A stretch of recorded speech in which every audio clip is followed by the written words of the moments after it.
Qué gusto saludarle, economista Pochulí, bienvenido. Buenas tardes. Muy buenas tardes, Fernando. Siempre un gusto acompañarles. Saludo a la audiencia.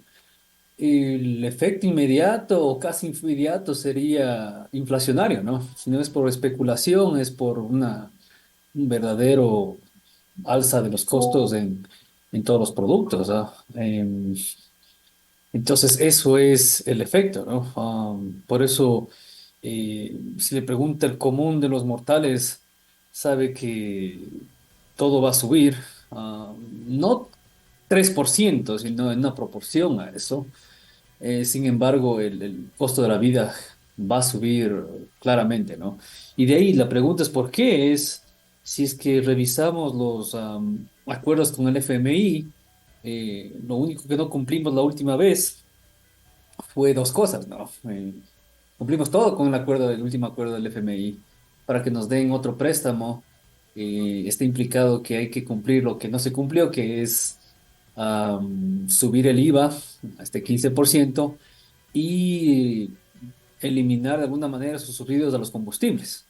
Y con esas dos eh, políticas económicas, creo que el FMI nos consideraría prestarnos, ¿no? Porque el déficit es enorme. ¿Sí? El déficit que se viene este año, estamos estimando que es más o menos 13.500 millones de dólares. Mucho tiene que ver con atrasos, unos 5.000 millones de dólares en atrasos básicamente a las deudas del presupuesto general del Estado, ¿no? A los GATS se les debe plata y a los proveedores. Entonces, esa es una gran deuda. Tendremos también con el mismo FMI las amortizaciones entre capital e intereses, son otros 4.500. Recording in progress. Y, Recording y, stopped. y tendremos básicamente el déficit de los 5.000 millones que todo el mundo habla, ¿no? De cuánto nos cuesta eh, cubrir los gastos corrientes del Estado. Eh, entonces tenemos esos Economista, déficits se que abre tenemos la que cubrir. posibilidad de que ya el día viernes, dependiendo cómo estén los movimientos políticos en la Asamblea Nacional, el país pueda tener un IVA al menos del 13%, que es lo que propone el actual mandatario. ¿Usted considera que la propuesta del Ejecutivo, al ser paulatina, no como se pensaba en un inicio, era un 15% del IVA una vez de que se apruebe por parte de la Asamblea, pero esto no se ha visto que se pueda dar? Y si en el 13% esto logra modificar este impuesto al valor agregado, eso ya sería también de aumento inmediato y puede ser una salida, porque está dividido esto, no hay sectores que apoyan la elevación, otros que no apoyan la elevación, pero siendo realistas, el país sí necesita reajustes fundamentales para superar ese déficit tan alto al cual al momento se ve agobiada la nación. De acuerdo, y por eso lo que ofrecían los asambleístas era, por ejemplo, que se cobre el ISD 5%, hasta 6 podría ser, pero 5% fue la propuesta. Claro que eso no requiere la asamblea, ¿no? Entonces eso aumentaría los ingresos que faltan y también bueno, esto no lo hicieron, pero estaban hablando del otro ingreso que era a la banca y las cooperativas. Em, sí, estamos hablando de cualquier clase de impuestos que no al final acaba pagando el pueblo. Eh, y no hay solución a corto plazo, ¿no? ¿Por qué les gustaba más el IVA? Era porque el IVA ya se cobra desde marzo, si es que entran en efecto y esos son ingresos que vienen todos los meses. En cambio, este impuesto a la banca tendrá que verse si se hace en la base del 2022 o 2023. Entonces también tenía esos problemas. Y ya hablando técnicamente, implicaba también ver si es que era inconstitucional, porque escoger el año base para este impuesto a la banca lo llaman retroactivo en ciertos casos, ¿no?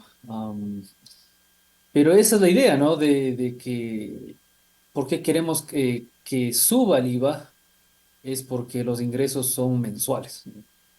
Consumimos todos los meses y se hace cuenta todos los meses. em, Esas declaraciones, entonces ese es un dinero que entra al fisco. El otro problema que no han hablado, resuelto, es también decirnos cuánto va a costar este conflicto interno, ¿no? La verdad es que en el sector público, para las finanzas públicas, siempre se trabaja bajo presupuestos y tenemos que tener una idea de cuánto se va a financiar, si es que es permanente este combate o este conflicto, entonces también hay que presupuestar hasta cuándo tenemos que pagar esto.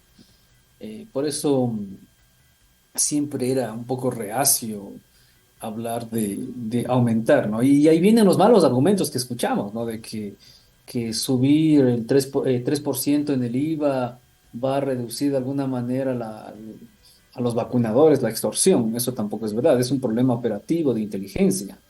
Eh, entonces, esos argumentos no van, ¿no? Y peor, ¿no? La gente que habla de que se va a caer la dolarización si es que no subimos los impuestos, eso también es otra barbaridad que hablan otros analistas, ¿no? No hace sentido eso tampoco. Sí, es una época bastante compleja para el país, sobre todo en lo económico, y claro está la seguridad que tanto ha afectado e hizo que se determine medidas ya extremas en el Ecuador, esto mismo del conflicto armado interno tras la declaración del estado de excepción. Ahora, economista, el mandatario se ratifica también en la reducción del IVA al 5% en lo que tiene que ver a transferencias en el marco de la construcción y esto para dinamizar este sector. Esa medida, ¿cómo le mira a propósito de que el sector de la construcción tiene una dinámica también impresionante, ¿no? Así es uno de los motores en el crecimiento económico porque tiene un efecto multiplicador, ¿no? Realmente estamos hablando de, da mucho trabajo, no solo los que construyen, sino los que hay que amoblar estos hogares, aumenta el consumo. O sea, es un excelente sector para incentivar. Pero siempre decimos, una cosa es construir y otra es cómo va a aumentar la demanda de estas viviendas, si es que es verdad eso. Y por eso ahí es cuando entra esta idea de las tasas de interés, de que quién va a comprar estas viviendas que supuestamente van a recibir una reducción. Hay que pensarlo también, ¿no? De que si vamos a dejar de recibir la diferencia entre, si es que es 15%, 13% o mantiene el 12%, cualquiera de los escenarios, esa diferencia de IVA que va entre 7 a 10%, am, ¿a qué va, no? A la creación de empleos necesariamente. Y una cosa es construir y otra cosa es vender. Entonces, am, entonces eso es lo que nos preocupa sobre esa, ¿no? Y sabemos, ¿no? Que si hablamos personalmente, creo que hay muchos proyectos del grupo Novis, el nuevo rascacielos en Puerto Santa Ana. Entonces, no sé si esté relacionado también con ese tipo de actividades, ¿no? Entonces, sospechamos a veces que lo hacen por esa razón, porque eh, no hay un indicador que muestre que la demanda de viviendas ha aumentado, ¿no? Especialmente cuando no hay crecimiento económico, cuando no hay empleos de alguna manera sostenidos en el tiempo. O sea, realmente, si hablamos del mercado inmobiliario, en el Ecuador no hay mucha gente en el sector formal para comprar todas estas viviendas. Entonces, tendríamos que también hacer esa clase de estudios.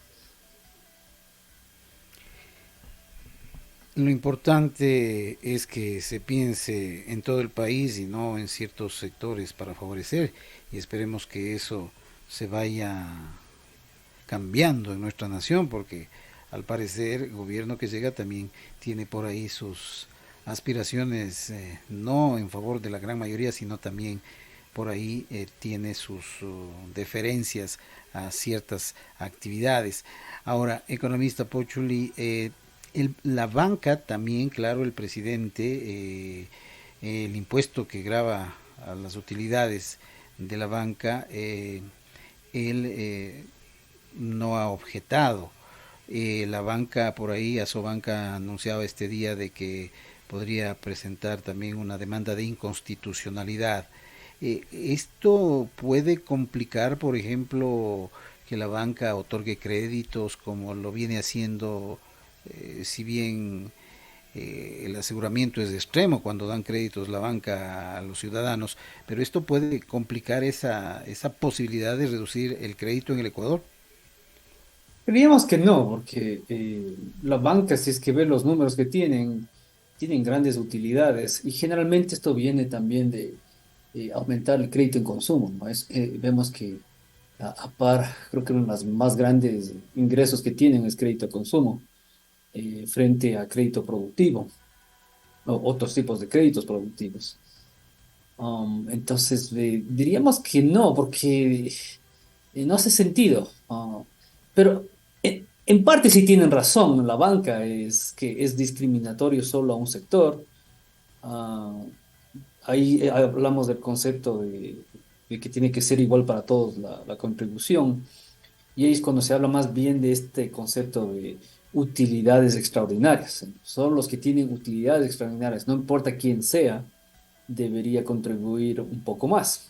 ¿Sí? Pero ya viene también esta idea de que, pero en la primera reforma del presidente Noboa ya se habla de estas autorretenciones mensuales, que es otra fuente de ingreso como el IVA. En eso sí estaba de acuerdo, porque daba liquidez y garantizaba cierta liquidez al Estado, pero de ahí otra vez impuesto tras impuesto. En general hablando, ¿no? En Ecuador siempre se habla de la seguridad jurídica y que no se cumple porque cada mandatario que entra quiere caerle con una contribución especial. Entonces, este cuento de que solo una vez le vamos a cobrar, bueno, depende de quién entra otra vez al poder o no termine su mandato y vienen y le caen con otra contribución especial. Entonces, eso tampoco ayuda a atraer inversión extranjera, si es que es una de las metas, justamente porque no hay esa seguridad jurídica. Entonces, siempre pensamos si es que quiere gobernar, trabaje con lo que tenga. Y eso implica buscar otras maneras de aumentar ingresos sin afectar a la mayoría o si no a ciertas actividades. En el caso del ISD, al final lo pagamos todos, pero directamente lo pagan los importadores, ¿no? Y la gente que saca dinero de acá. Entonces, no afecta al más pobre eso porque el más pobre no saca dinero del país. Eso entonces, el no objetar el impuesto a la salida de divisas que pase del 3.5 al 5%, es una medida acertada y es de lo que han agregado los asambleístas y han enviado al Ejecutivo. Esto, si no me equivoco, vino desde la época del presidente Lazo, que él buscaba en cambio la disminución paulatina hasta llegar a cero. Claro, ¿Cómo entender esas movidas en cuestión de meses en la economía y en este tema específico del impuesto a la salida de divisas, economista Pochuli? bueno, hay que entender que el presidente Lazo estaba ligado a la banca y ese impuesto afectaba, por ejemplo, a su negocio, ¿no? Al negocio de la banca, que es a veces traer dinero del extranjero y cuando tienen que repagarlo, tenían que pagarlo con ese 5%. Entonces, para reducir eso, por eso es que querían tratar de eliminar el ISD hasta llegar a cero, porque ayudaba a la banca a como que dice, pagar de vuelta sus deudas en el extranjero, ¿no? Porque a veces también ellos que piden prestado en el extranjero, porque las tasas de interés son más baratas o más bajas que lo que prestaría el Banco Central del Ecuador. Entonces se entiende eso. Es que es diferente, ¿no? Siempre vemos en promesas, en campaña, hay gente que dice que no más impuestos y lo primero que hacen es clavarnos con más impuestos. Y, y ahora están usando la excusa de que hay que financiar el conflicto interno. Yo estoy de acuerdo que hay que financiarlo, pero como digo, tratemos de proyectar cuánto nos va a costar. Ya tenemos un mes de este toque de queda, ya tenemos una idea, ¿no? O sea, realmente la policía no ha dejado de trabajar con el financiamiento que tenemos actualmente, ¿no? Con el flujo de caja que tenemos actualmente. Entonces ya no, ya tenemos una idea de las cifras, ¿no? Y la idea de planificar es para no malgastar el dinero del pueblo.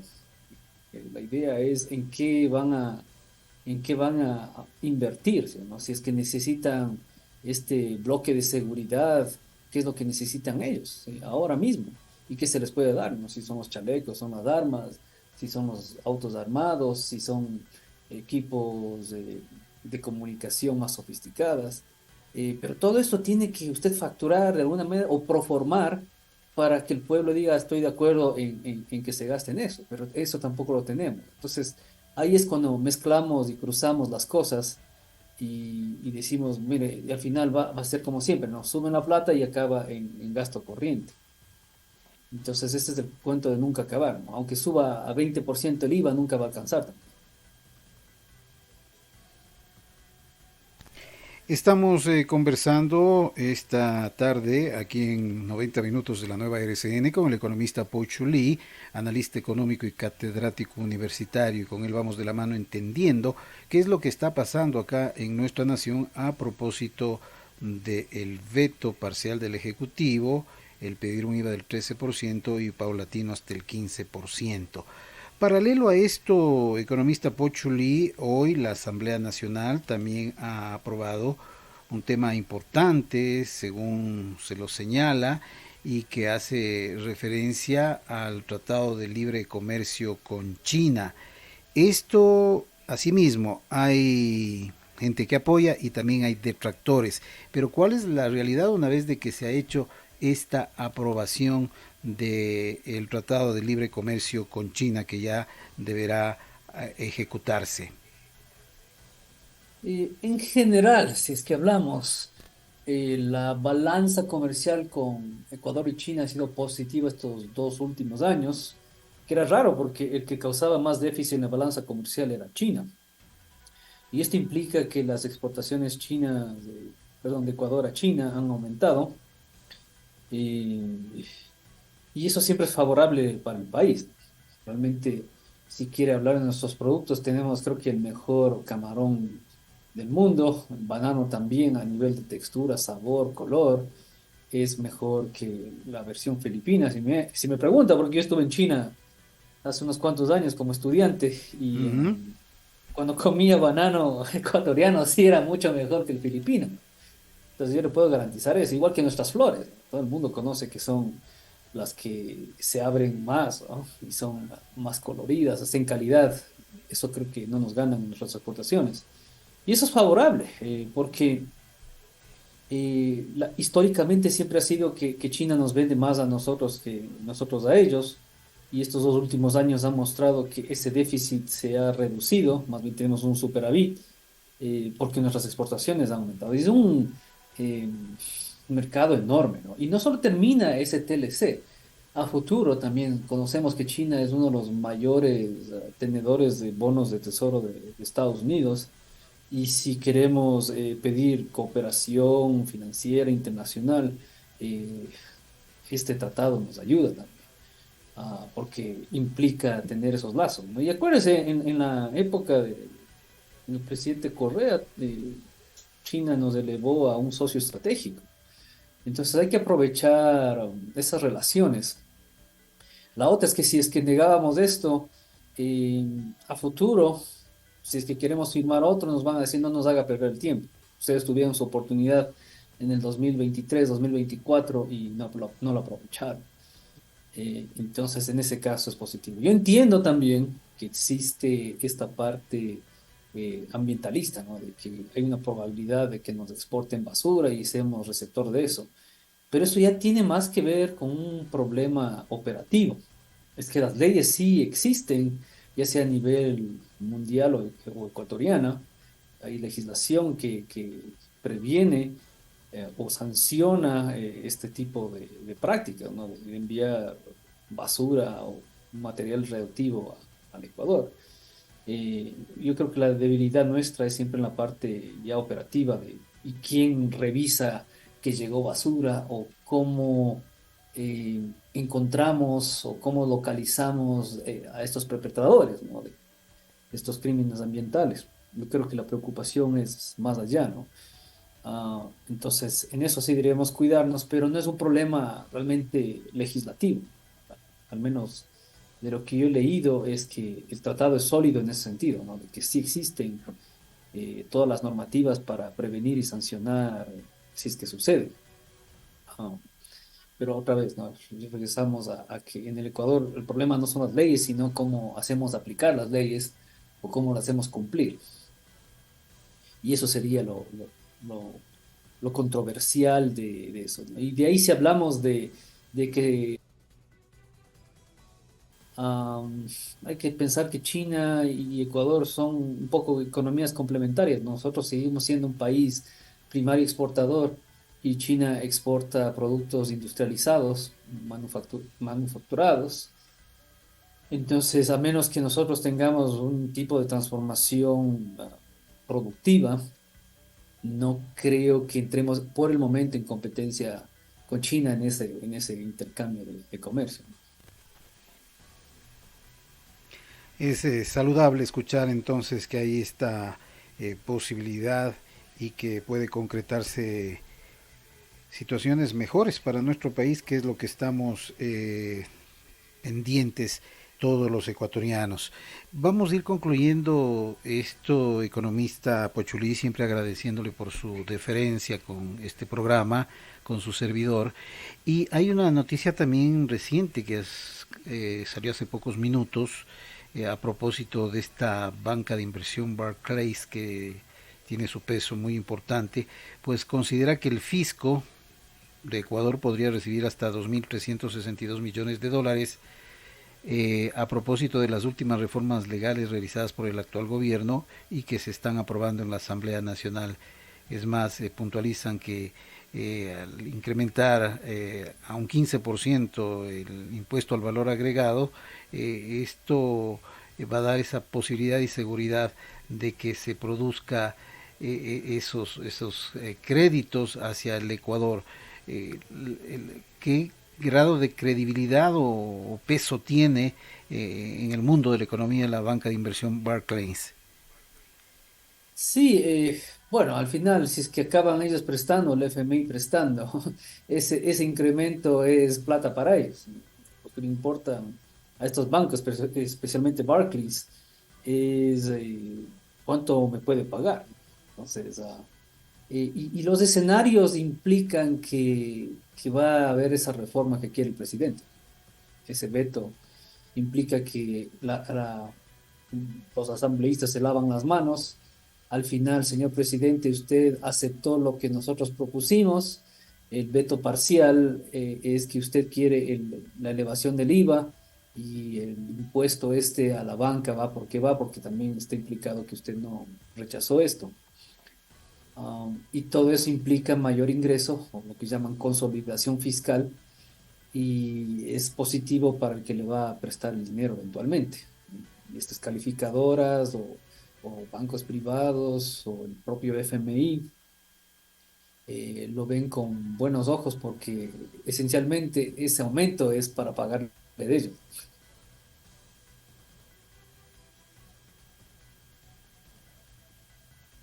Economista Pocholi, muchas gracias por su tiempo, por hacernos entender cuáles son los alcances de lo que se viene analizando en la Asamblea, de lo que ha propuesto el Ejecutivo y a propósito de esta situación compleja que vive sin lugar a dudas la nación.